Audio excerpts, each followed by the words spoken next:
Yes, it was a massive difference. And at first, it was a big culture shock, Oh, and it was my problem solving skills um, were so sharp by the end of it.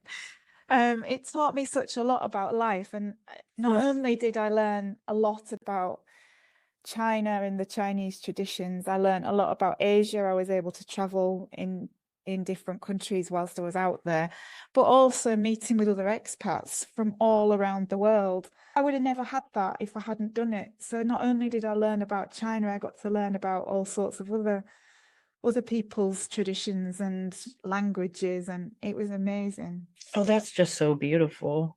And how did their culture influence your understanding of healing and human experience? When I went out to China, just before I'd gone, I'd had two car crashes in the UK. Neither were my fault. Oh, oh my goodness.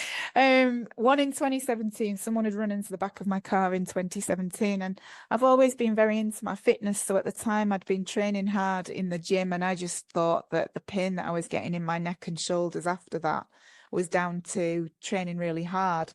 Because by coincidence, I'd been doing back and shoulders in the gym that morning.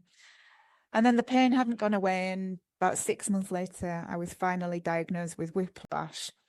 But by that point, I'd carried on training in the gym through it. I was in agony. It was awful. So I ended up with physiotherapy. And before that had healed, somebody else ran into the back of my car. And so that then made the whiplash worse, really, before it had even had a chance to get better. So on the NHS, we have long waiting lists in England. So I'd needed an MRI scan, and I'd been on the waiting list for that. Eventually got an MRI scan a few months before I went to China, and that had come back okay. They'd identified it was whiplash, and there was some damage to my neck, but nobody had really mentioned exactly what that was.